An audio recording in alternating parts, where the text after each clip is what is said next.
मैं narcotics department से बोल रहा हूँ। आपके पैकेट में ड्रग्स है। क्या? You are under digital arrest. अपना नाम, अकाउंट और आधार नंबर बताओ जल्दी।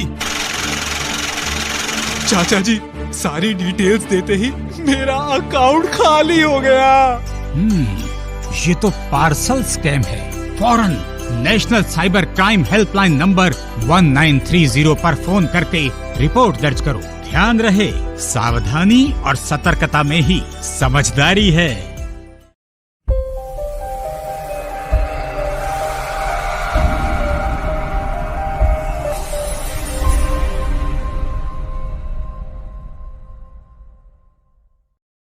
इंदौर के छतरीपुरा थाना क्षेत्र में रविदासपुरा में शुक्रवार को पटाखे फोड़ने को लेकर हुए विवाद में आगजनी पथराव करने वाले 10 से 12 असामाजिक तत्व पर एफआईआर दर्ज की गई है, जिसमें से 4 आरोपियों को हिरासत में ले लिया गया है।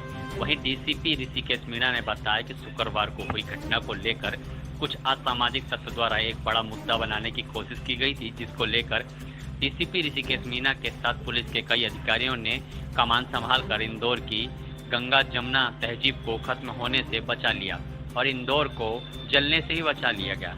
वक्त रहते पुलिस ने कमान संभाल ली, वरना इंदौर शहर आग की लपेटों से जलता। वहीं पुलिस द्वारा चप्पे चप्पे पर तैनात की गई ताकि किसी प्रकार की कोई अपनी घटना घटित ना हो सके। बहरहाल पुलिस ने 2 एफआईआर दर्ज में 10 से 12 लोगों पर एफआईआर दर्ज कर ली है, 4 लोगों को हिरासत में ले लिया है। पुलिस द्वारा क्षेत्र में रहने वाले लोगों से संवाद भी कर रही है और रहवासी इस घटना पर अफसोस भी जाहिर कर रहे हैं। इंदौर की जो तासीर है भाईचारे की, उसको खत्म करने की कोशिश की गई थी। इसी के साथ गाड़ियों में आगजनी, पथराव, तोड़फोड़ करने वालों को भी वीडियो फुटेज के आधार पर चिन्हित कर जल्द ही गिरफ्तार कर कार्रवाई करने की बात डीसीपी द्वारा कही गई है। कल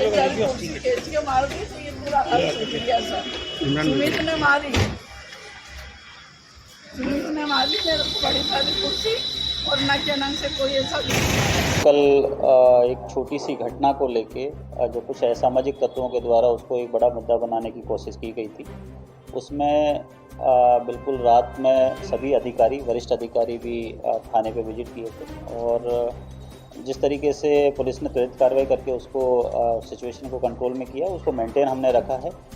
एहतियात के तौर पर अलग अलग जगह हमने फोर्स का डिप्लॉयमेंट किया है और जहाँ पे ये घटना हुई थी वहाँ पे के जो रहवासी हैं उनके साथ भी हमारे थाना प्रभारी और उनके जो मातहत हैं, जो नीचे का बल है, लगातार संपर्क में हैं।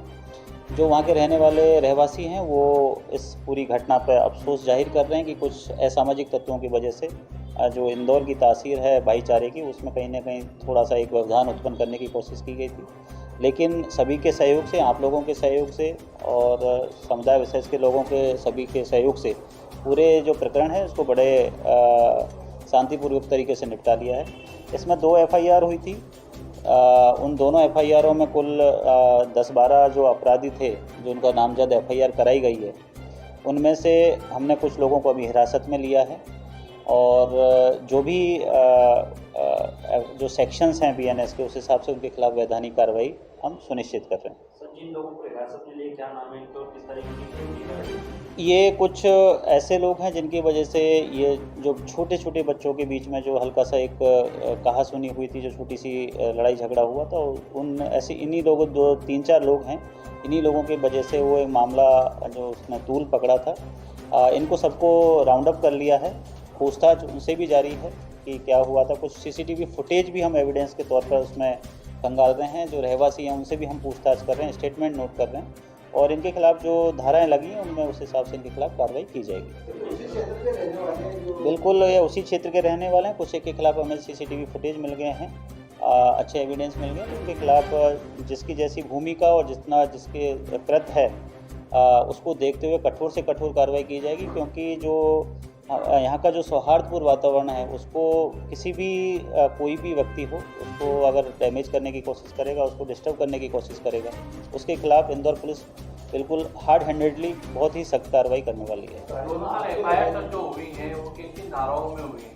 ये एक बच्ची के पिता की तरफ से हुई है, नाबालिग बच्ची है। उसका जो बच्ची पटाखा चला रही थी, उसको जो शुरुआत में जो कहासुनी हुई, उसको डराया गया, धमकाया गया, उसका हाथ पकड़ा गया और कुछ मारपीट और डराने धमकाने और छेड़खानी के जो वो सेक्शंस हैं उनमें एफआईआर हुई है। दूसरी एफआईआर में जो पथराव हुआ है उसमें कुछ लोगों को चोट आई है, उनकी तरफ से हमने एफआईआर ली गई। जो चोटें थी माइनर इंजरीज थी, तो उसी हिसाब से हमने सेक्शन लगाए। बाकी हमारा जो एमएलसी है उसके आधार पर भी हम उसमें आगे डिसीजन लेंगे। तो उन्हीं धाराओं में लेकिन वो एक अलग पर्सपेक्टिव है, लेकिन जिस तरीके से शहर के लॉ एंड ऑर्डर को एक डिस्टर्ब करने की कोशिश की थी, उस हिसाब से हम भी जो अच्छी प्रतिबंधात्मक कार्रवाई के बारे में इस पूरे प्रकरण में हम सोच रहे हैं। सर, जो गाड़ियों में आगजनी हुई होगी वो भी पकड़ा है? ये बिल्कुल वो सीसीटीवी फुटेज और जो हमारी वीडियोग्राफी है उसको हम लगातार कलेक्ट कर रहे हैं, और इनमें जिसने भी ये नुकसान पहुंचाया था, हालांकि दो फोर व्हीलर और एक टू व्हीलर और एक ऑटो में नुकसान हुआ है, बहुत ज़्यादा उसमें नुकसान नहीं था। तो उनके खिलाफ भी, उनको भी आइडेंटिफाई कर रहे हैं और उनके खिलाफ भी इसमें आइडेंटिफाई करके उनके खिलाफ भी सख्त कार्रवाई की जाएगी, क्योंकि जब पुलिस प्रशासन मौके पर मौजूद है तो किसी को भी लॉ एंड ऑर्डर को हाथ में लेने की इजाज़त नहीं दी जा सकती। अभी तक जो लोग हमारे हिरासत में हैं वो आपस में रिश्तेदार हैं या पड़ोसी हैं या फिर ज़्यादातर एक ही परिवार के हैं। बाकी लोगों के लिए हमारी टीमें लगातार लगी हुई हैं। सबको माननीय मतलब जो कानून का दायरा है उसके अंतर्गत लाया जाएगा, और जो भी वैधानिक या प्रतिबंधात्मक या बीएनएस की जो भी धारा है उनके अंतर्गत उनके खिलाफ सख्त से सख्त कार्रवाई पुलिस करेगी। कितने लोगों पे लगी? सलमान और इनके नाम? वो 3-4 लोगों के नामजद एफआईआर है, और उसमें फुटेज हमारे पास हम खंगाल रहे हैं कि वास्तव में ये जो इंसिडेंट हुआ था उसमें सबसे पहले किसके द्वारा ये सब चीज़ों को इंस्टिगेट किया गया। शहर को क्या मैसेज देना चाहेंगे? चल रहे थे सब जगह, क्या कहना है? बिल्कुल, देखिए, ये कल मैं आपको भी धन्यवाद देना चाहूँगा कि जिस तरीके से आपने जो एक ऑफिशियल वर्जन को चलाया, जो आपने ग्राउंड रिपोर्टिंग की, उससे जो पूरी एक हकीकत आम लोगों तक पहुँची, क्योंकि आप लोगों ने भी नोटिस किया था कि बिल्कुल बच्चों का छोटा छोटा विवाद था।